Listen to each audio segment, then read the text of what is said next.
तो आज बच्चों हम बात करेंगे स्ट्रेट लाइन की एक्सरसाइज नंबर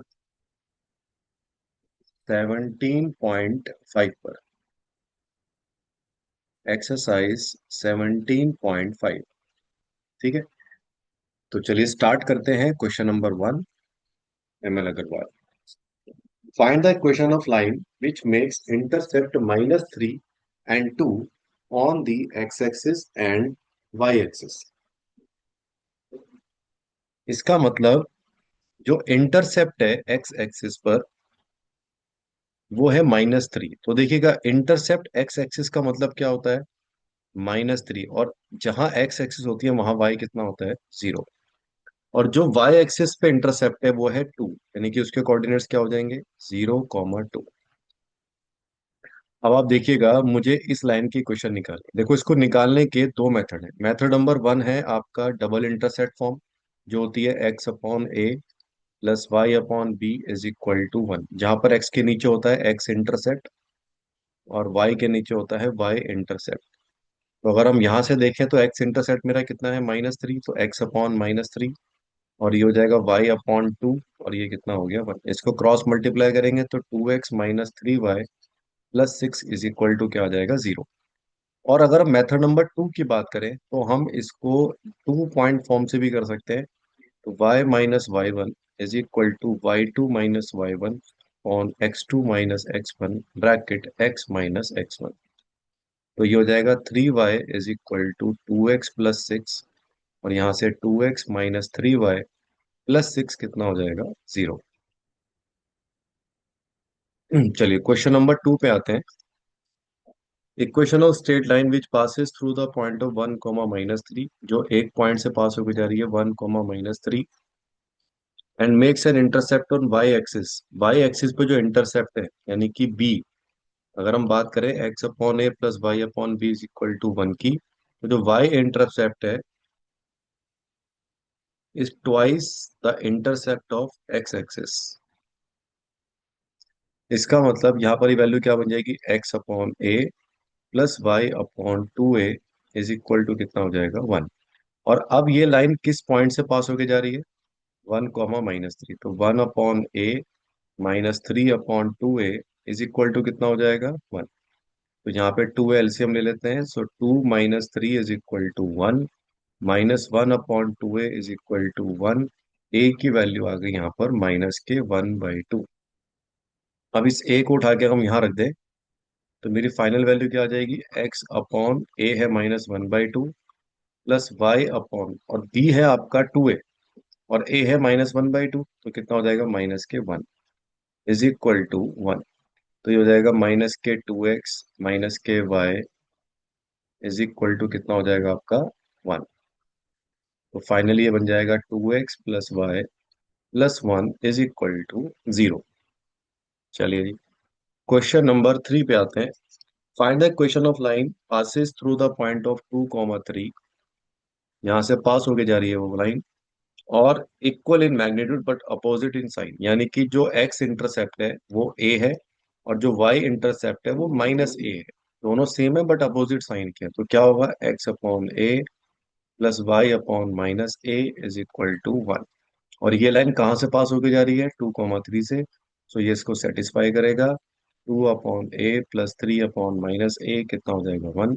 तो that is 2/a -3/a is equal to 1, -1/a is equal to 1।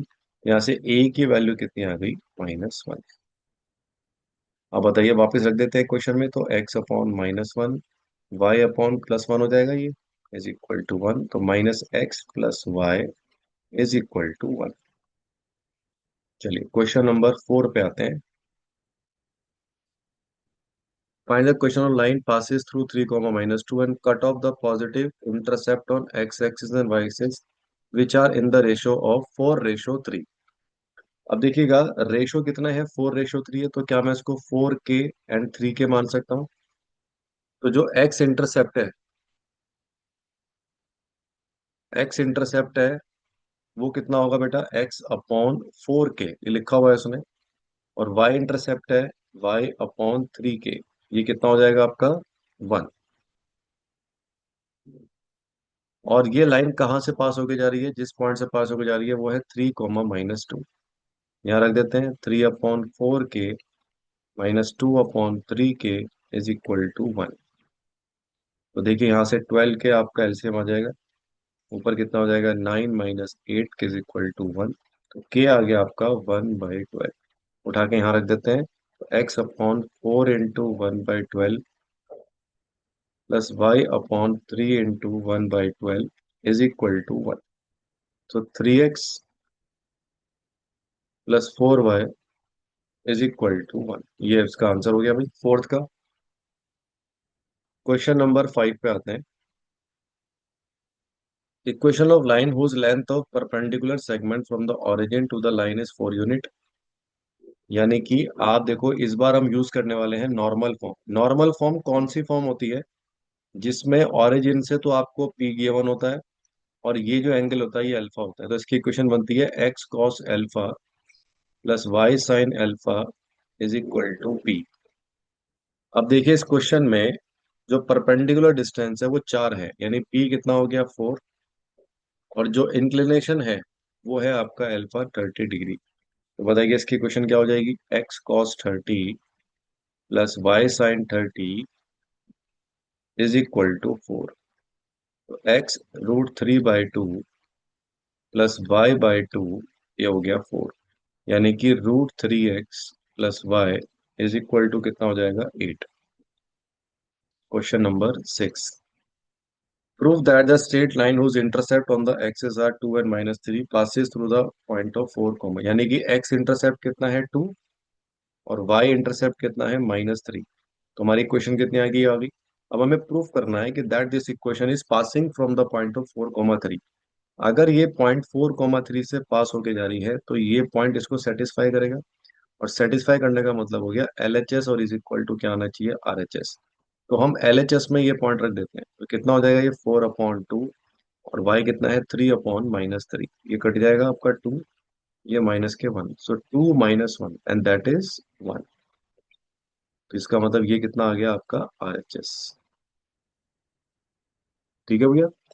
Question number 7 पे आते हैं। Straight line passing through the point of P1, 2।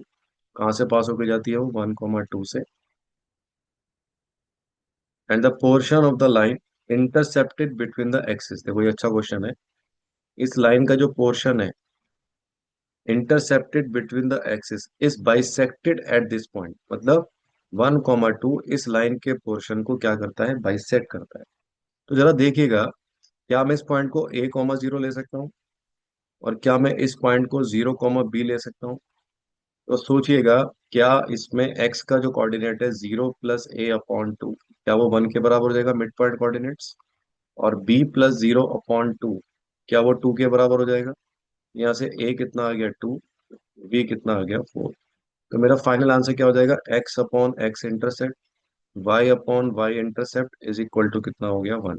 So 2x + y is equal to कितना आ जाएगा 4। ये इसका आंसर हो गया। चलिए क्वेश्चन नंबर 8 पे आते हैं। If the intercept of A line between the coordinate axis divided by this in the ratio of -1 and 2। देखो इस बार इसने बोला है कि जो लाइन है इसमें जो पॉइंट आपके पास है -5, 4, ये इसको 1 और 2 के रेशियो में डिवाइड करता है। तो आप सोचो, क्या मैं इस पॉइंट को a, 0 ले सकता हूँ, और क्या मैं इस पॉइंट को 0, B ले सकता हूँ। इसको अलग से बना लेते हैं। ये पॉइंट कितना हो गया बेटा 0, B। ये हो गया आपका a, 0, और जो बीच वाला पॉइंट है ये हो गया -5, 4, और ये रेशियो कितना हो गया 2:1। ठीक हो गया। चलिए जी सेक्शन फॉर्मूला लगाते हैं, 2 × a 1 × 0/3 is equal to -5। So 2a कितना हो गया -15, a हो गया -15/2। 2 × 0 प्लस b/3, ये कितना हो गया 4। सो b कितना आ गया आपका 12। अब देखिएगा इक्वेशन क्या बन जाएगी, x/a plus y/b is equal to 1। So 2x/-15 plus y upon 12 is equal to 1। 60 LCM ले लेते हैं। ये हो जाएगा आपका 8x, और ये कितना हो जाएगा आपका 5y, और ये कितना हो जाएगा आपका 1, और वो भी माइनस का। तो मेरा फाइनल आंसर कितना आ जाएगा, -8x plus 5y is equal to 60। ठीक हो गया भी? ये आपका आंसर हो गया। चलिए क्वेश्चन नंबर 9 पे आते हैं। क्वेश्चन नंबर 9 है कि find the equation of line which passes through this and whose intercept on the x axis. X axis पे जो इंटरसेप्ट होता है, आपको अब तो समझ में आ गया होगा कि जो एक्स एक्सिस पे इंटरसेप्ट होता है वो ए होता है। तो ए जो है वो वाई एक्सिस के इंटरसेप्ट से 5 ज्यादा है, तो एक तो हमें ये दे दिया। और ये लाइन कहाँ से पास होकर जा रही है, 22, -6 से। चलिए जी यहाँ रख देते हैं, तो 22/a -6/b कितना हो जाएगा, 1। सो 22 की जगह रख सकते हैं b+5, -6/b is equal to कितना हो गया, 1। चलिए जी इसमें अब एलसीएम ले लेते हैं, b × b+5, यहाँ हो जाएगा 22b -6 × b+5 is equal to 1। Cross multiply करते हैं। इसको क्रॉस मल्टीप्लाई करने के बाद जो इक्वेशन आ रही है वो आ रही है b² -11b plus 30 is equal to 0। और आपको पता है 30 के ऐसे फैक्टर जिनका सम 11 हो, तो 6 और 5। तो यहाँ से b के दो वैल्यूज कौन कौन से आ गई, 5 एंड 6। चलिए अगर b 5 है तो यहाँ रख देते हैं। सो a कितना आ जाएगा उस केस में, 10। और अगर b हमारा 6 है, सो a कितना आ जाएगा, 11। तो यहाँ से दो इक्वेशन आएगी, x/10 plus y/5 is equal to 1, और x/11 plus y/6 is equal to 1। तो ये कितना हो जाएगा, x + 2y is equal to 10। और यहाँ से कितना हो जाएगा, 6x प्लस 11y माइनस के 66 इज इक्वल टू 0। ठीक हो गया। चलिए क्वेश्चन नंबर 10 पे आते हैं। Find the equation of line which passes through this and sum of whose intercept on the axis is 9। इस बार दोनों के इंटरसेप्ट का सम कितना दे दिया, 9। और ये जो लाइन है x/a प्लस y/b, ये लाइन आपकी कहाँ से पास होकर जा रही है, 2, 2 से। इसको सेटिस्फाई करा देते हैं। सो 2/a प्लस 2/b कितना हो जाएगा, 1। और जहां पर b है उस b की जगह लिख सकते हैं हम लोग 9 - a, कितना हो गया ये, 1। क्रॉस एलसीएम ले लेते हैं, 2 × 9 - a plus 2 × a is equal to a × 9 - a। 18 - 2a plus 2a is equal to 9a - a²। a² -9a plus 18 is equal to 0। 18 कैसे फैक्टर करने हैं कि आपको 9 मिल जाए, तो 6 और 3 हो गए। तो इसका मतलब यहाँ से जो वैल्यू आएगी a की, वो एक तो 3 आ गई, और एक कितनी आ गई, 6। तो अगर a 3 है तो यहाँ रख देते हैं ऊपर इक्वेशन में, है ना, इस वाली इक्वेशन में। तो b कितना आ जाएगा आपका, 6। और अगर a आपका 6 है तो b आ जाएगा 3। तो इक्वेशन क्या मिलेगी आपको, एक मिलेगी x/a plus y/b is equal to 1, और एक x/6 plus y/3 is equal to 1। तो ये कितना हो जाएगा, 2x plus y is equal to 6, और यहाँ से x plus 2y is equal to 6। लाओ लास्ट क्वेश्चन है, क्वेश्चन नंबर 11। इस बार देखो आपको जो ओरिजिन से जो परपेंडिकुलर है वो है ओरिजिन से यहाँ से, और जो परपेंडिकुलर डाला गया है उसकी जो लेंथ है वो है p। अब देखो p पहले केस में दे रखा है 5, और अल्फा है 1/3। आप देखो ये 135 को ऐसे मत समझना कि ये एक्यूट एंगल है, हालांकि ये ऑब्ट्यूज है, बट डायग्राम के हिसाब से समझ लेना ये ऐसे ही है, 135। ठीक है ना, मतलब अगर आपको प्रॉपरली मैं बताऊं तो ये कुछ ऐसे बनेगा, और ये वाला एंगल हो रहा है 135।